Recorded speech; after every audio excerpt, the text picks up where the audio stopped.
اتنا خیال رکھنا اس کا، اور کہاں یہ کہ اتنے دن میکے میں لگا دیے۔ اچھا ہے، ان کو بھی ذرا قدر ہونی چاہیے اپنی اچھی بیوی کی۔ وہ بولی تو تلخی خود بخود لہجے میں گل گئی۔ وہ قدر کیوں نہیں کرے گا، اپنی پسند سے بیاہ کے لایا ہے۔ سالہ بیگم نے اسے گرکنے والے انداز میں کہا تو وہ آ کر ان کے صوفے پر بیٹھ گئی۔ صبح آ جائے گی، اس کی طبیعت کچھ ایسی ہو رہی تھی کہ میکے میں زیادہ دل لگ گیا ہے، اور پھر زحا کی رخصتی کا معاملہ بھی تو چل رہا ہے۔ وہ بر وقت مسکرائی تھی، اور یہاں میری رخصتی، دل کو کسی نے سختی سے مٹھی میں لے رکھا تھا۔ ذرا بلاؤ نوفل کو، اسے کہتی ہوں مجھے میر ہاؤس لے چلے، میرے وہاں جانے پر تو کوئی پابندی نہیں ہے نا۔ سالہ بیگم آج کسی طور پر ٹلنے کے موڈ میں نہیں لگ رہی تھی۔ نگین گہری سانس بھرتی اٹھی۔ اچھا یوں ہی صحیح، میں دیکھتی ہوں بھائی جان کے سر کا درد ٹھیک ہوا کہ نہیں۔ سیڑھیاں طے کر کے اس کے کمرے کی طرف آئی تو وہ تلخ سوچوں کی زد میں تھا۔ اپنے اس قدر اچھے اور پیارے بھائی کا یہ آدھا ادھورا روپ اسے بالکل بھی پسند نہیں آیا تھا۔ کس قدر اچھی تھی صبا، خوبصورتی اور خوبصورتی اس میں یکجاں تھی۔ کون کہتا ہے کہ شکلیں قسمتیں بنایا کرتی ہیں، اور کون کہتا ہے کہ خوبصورتی قسمتیں بنایا کرتی ہیں؟ قسمتیں اوپر بیٹھنے والے کے کن کہنے سے بنتی ہیں، وگرنہ صورت اور سیرت دونوں ہی کام میں نہیں آتی۔ اس نے دروازہ نوک کیا، اندر سے کوئی آواز نہیں آئی تو وہ ناک گھما کر چیک کرنے لگی۔ دروازہ لوکڈ نہیں تھا۔ وہ اندر داخل ہوئی تو چکرا سی گئی۔ دن میں بھی نائٹ بلب روشن کیے پردے گرائے وہ کمرے کو غار بنائے ہوئے تھا۔ نگین کو شوق لگا، اس نے تیزی سے پڑھ کر لائٹ آن کی تو چیئر میں نیم دراز ٹانگے بستر پر ٹکائے نوفل نے دھندلا جانے والی آنکھوں پر ہاتھ رکھ لیا تھا۔ بند کرو اسے، وہ ناگواری سے بولا، بہت ڈر لگنے لگا ہے روشنی سے آپ کو؟ نگین تلخی سے کہتی آگے بڑھی اور پردہ ہٹا کر لون کی طرف کھلنے والی کھڑکیاں کھولنے لگی۔ سورج کی کرنیں ایک دم سے کمرے میں گھسی تو اندھیرا دم دبا کر بھاگ گیا۔ وہ اس کی طرف پلٹی۔ بہت بہادری والے کام کر رہے ہیں آپ تو، ماما بلا رہی ہیں، وہ آپ کے ساتھ میر ہاؤس جانا چاہتی ہیں صبا سے ملنے۔ نوفل نے سرخ آنکھوں سے اسے گھورا۔ مرے ہوئے کو مارنے آئی ہو؟ ٹھہرے ہوئے انداز میں پوچھا تو خود پر سے قابو کھو کر وہ بولی، کیوں کیا آپ نے اس کے ساتھ ایسا؟ کیوں؟ آپ تو اسے محبت کے دعوے دار تھے۔ ایک بار بھی آپ کے دل نے اشارہ نہیں دیا اس کی بے گناہی کا؟ اس کی آنکھوں میں آنسو بھر آئے تھے۔ ایک بار مجھ سے پوچھ لیا ہوتا بھائی، ایک بار ذکر تو کرتے، جانے کیسا جہنم بنا دیا ہوگا آپ نے اسے زندہ رہنے کو، یہ سوچے بغیر کہ وہ اس شخص کی بہن ہے جس نے آپ کی بہن کو پھولوں پر رکھا ہوا تھا، پلکوں پر بٹھایا ہوا تھا۔ وہ سختی پر ہونٹ بھینچے ہوئے تھا، چہرے کی رنگت سفید پڑنے لگی۔ 2 دن سے وہ خود احتسابی کے عمل سے گزر رہا تھا، بنا کچھ کھائے پیے، 2 گھونٹ پانی اور بس۔ ماسی کے ہاتھ نگین نے کھانے کی جو ٹرے بھیجی، ایک بار تو اس نے واپس کر دی اور دوسری بار یوں ہی سائڈ ٹیبل پر رکھ دی۔ نگین کے وہم و گمان میں بھی نہ تھا کہ وہ بھوکا پیاسا خود کو سزا دینے کے عمل سے گزر رہا ہے۔ ذرا بھی دل نہیں کانپتا آپ کا، یہ سن کر بھی نہیں کہ وہ پریگننٹ ہے؟ بدکاری کا تانا عورت کو تو لے ہی ڈوبتا ہے، مگر ایک ماں کو تو زندہ ہی مار ڈالتا ہے۔ بھائی آپ نے ایک پل کو بھی نہیں سوچا کہ وہ آپ کی زندگی میں کیا حیثیت پانے جا رہی ہے؟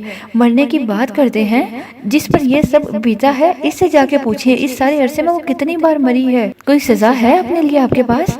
اور میں نے وہ اذیت برداشت نہیں کی، اس کے بے وفا ہونے کے خیال نے مجھے زندہ درگو نہیں کیا۔ وہ پھٹ پڑا تھا۔ نگین نے ہکا بکا ہو کر اسے دیکھا، پھر زور سے بولی، یہ سب خدا کی طرف سے اس سب کی سزا تھی جو آپ صبا کے ساتھ کرنے والے تھے۔ بہت خوب۔ وہ بات چھوڑ کر تلخی سے ہنسی۔ اپنی خود ساختہ سوچوں اور کسی کی غلط بیانیوں سے تکلیف اٹھائی تو وہ آپ کا اپنا عمل ہے، لیکن صبا نے تو بے قصور ہوتے ہوئے بھی سزا پائی ہے۔ میں نے تو کبھی سوچا نہیں تھا کہ میرا اتنا شاندار اور مکمل دکھائی دینے والا بھائی اندر سے اس قدر بدصورت اور ادھورا ہے۔ وہ اسے بہت کچھ سنا کے گئی تھی، ادموا تو وہ پہلے ہی تھا، اب آئینہ مکمل طور پر سامنے آیا تو اپنی برہنگی اسے مار ہی گئی۔ میں تمہیں منہ دکھانے کے قابل نہیں رہا صبا، اس کے دل و ذہن پھٹ جانے کو تھے۔ زحا کی رخصتی کے ساتھ ہی تائی جان نے فون پر نگین اور عماد کا نکاح اور رخصتی مانگ لی تھی، تو سالہ بیگم نے نوفل سے مشورہ کر کے فون کرنے کو کہہ دیا، اور اب نوفل ان کے سامنے تھا، ساکت اور خاموش۔ سالہ بیگم اسے دیکھ کر پریشان ہو اٹھی۔ کیا ہوا نوفل؟ طبیعت تو ٹھیک ہے میرے چاند؟ کیسی حالت بنا رکھی ہے؟ بس یوں ہی ذرا سا ٹیمپریچر ہو رہا تھا، اس نے نظریں ملائے بغیر کہا تو اس کی آواز بے حد بھاری ہو رہی تھی۔ میں کہہ رہی تھی نگین سے 2 دن ہو گئے ہیں، نوفل کی شکل نہیں دیکھی میں نے، اس نے جان بوجھ کے نہیں بتایا ہوگا مجھے۔ وہ ناراض ہونے لگی۔ اب تو ٹھیک ہوں میں، وہ ان کی تسلی کے لیے قصدن مسکرایا۔ خاک ٹھیک ہو؟ چہرے پہ ذرا بھی رونق نہیں، زردی پھیلی ہوئی ہے۔ اس کا دل بے چین ہو رہا تھا۔ یہ بس بخار کی وجہ سے ہے۔ وہ بامشکل اپنے آپ کو ذہنی پراگندی سے بچا رہا تھا، ورنہ اپنی داستان حیات کا سیاہ باب تمام تر سیاق و سباق کے ساتھ ذہن کی اسکرین پر روشن رہتا تھا۔ وہ لوگ نگین اور عماد کی شادی کی تاریخ مانگ رہے ہیں، بس نکاح اور رخصتی ہے۔ سالہ بیگم نے بات بھی شروع کی تو کیا؟ نوفل کا دل گھبرانے لگا۔ جو آپ مناسب سمجھے اس نے پہلو بدلا۔ ان کا ارادہ تو ہے کہ زحا کی شادی کے دوران ہی وہ اس کا مشورہ لینے والے انداز میں بولی۔ جی، وہ اب بھی مبہم سے انداز میں بولا۔ در حقیقت وہ اس تکلیف سے موضوع کو جلد از جلد ختم کرنا چاہتا تھا۔ عماد کو لے کر اس نے اپنی زندگی میں جو خود ساختہ بدگمانیاں پیدا کی تھی، ان کی یاد بھی اب تو زمین میں گرنے پر مجبور کر دیتی تھی۔ کیا بات ہے نوفل، تم ابھی بھی اس شادی پر راضی نہیں ہو؟ اس کا یوں کترانا اور پلو بچانا سالہ بیگم کو ٹھٹکا گیا۔ ایسی بات نہیں ہے ماما، وہ فوراً بولا۔ تو کیا بات ہے؟ تمہیں تو چاہیے کہ اپنی مکمل اور بھرپور رائے دو۔ آخر کو عماد بھی تو صبا کا بھائی ہی ہوتا ہے۔ اس کے دل میں ایک اور تیر گڑ گیا، پیشانی پر ارکے ندامت چمکنے لگا۔ ٹھیک ہے ماما، وہ جو کہہ رہے ہیں تاریخ دے دیں، نوفل نے بردقت مسکراتے ہوئے کہا تو وہ مطمئن ہو گئی۔ چلو ٹھیک ہے، میں ابھی فون کر کے ان سے بات کرتی ہوں۔ میں ساری بات ان کی ماں کو بتاتی ہوں، پھر ان سب کے ہوش ٹھکانے آئیں گے۔ ذرا انہیں بھی تو پتا چلے کہ ان کی اولاد کے کارنامے۔ ادینہ پھنکار رہی تھی۔ نگین اور نوفل سے اچھی طرح بے عزتی کرانے کے بعد وہ زخمی ناگن بنی ہوئی تھی۔ زرینہ بیگم نے غصے سے اسے دیکھا۔ ابھی بھی دماغ ٹھکانے نہیں لگا تمہارا؟ کیوں ان بیچاروں کی زندگیاں برباد کر رہی ہو؟ اور میں؟ میری زندگی نہیں برباد ہو رہی، وہ چیخی۔ تمہیں تو شوق ہے بربادیوں کا۔ آج وہ بھی غصے میں تھی۔ آپ اپنا منہ بند ہی رکھیں، جب بھی بولیں گی انہی کے حق میں دلائل دیں گی۔ بکواس بند کرو۔ زرینہ بیگم کو غصہ آیا۔ وہ بہت ٹھنڈے مزاج اور دبی شخصیت کی مالک تھی، مگر ادینہ جیسی اولاد تو کسی کا بھی مزاج سخت کرنے کا ہنر رکھتی تھی۔ اوپر سے وہ اپنے لاڈلے بھتیجے کی زندگی کا جس طرح بکھرتا شہرازہ دیکھ کر آئی تھی، اس نے انہیں بری طرح جھنجھوڑ کے رکھ دیا۔ میں ممانک صاحبہ کو بتاؤں گی کہ ان کی بہو رانی کے کرتوت کس قدر سیاہ ہے۔ پہلے اس عماد کے ساتھ چکر چلاتی رہی اور اب نند کے ساتھ اس کی شادی کروا کے ہمیشہ پاس رہنا چاہتی ہے۔ بدکار عورت، وہ نفرت آمیز لہجے میں کہتی۔ زرینہ بیگم کا ضبط آزما گئی۔ بدکار وہ نہیں تم ہو، اسے بدکار مت کہو۔ وہ تمہاری طرح دوسروں کے شوہروں پر نظر رکھ کر نہیں بیٹھی۔ انہوں نے دانت پیستے ہوئے سختی سے کہا تو ادینہ کو جھٹکا لگا۔ ایسے تو وہ کبھی بھی بات نہیں کیا کرتی تھی۔ آپ بھی ملی ہوئی ہیں ان کے ساتھ، خود تو کچھ بنایا نہیں، بھائی بھابھی کے ٹکڑوں پر پڑی ہے، مگر میں یوں کتے بلی جیسی زندگی نہیں گزار سکتی، وہ غصے سے بولی۔ اس کے انداز و الفاظ زرینہ بیگم کو آگ لگا گئے۔ بے اختیار آگے بڑھ کر انہوں نے تھپڑ کھینچ کر اس کے منہ پر دے مارا۔ بے غیرت، بے حیا، ماں باپ کو گالی دیتی ہے۔ ہم نے کیا کتے بلی جیسی زندگی گزاری ہے یہاں؟ ہاں ہاں، تھپڑ کھا کے وہ جیسے دیوانی سی ہو گئی۔ کتے بلی جیسی ہی زندگی گزاری ہے آپ نے، جو دیا تھا کھا لیا، جو پہنایا گیا پہن لیا، اور ان کے پیچھے دم ہلاتے پھرے۔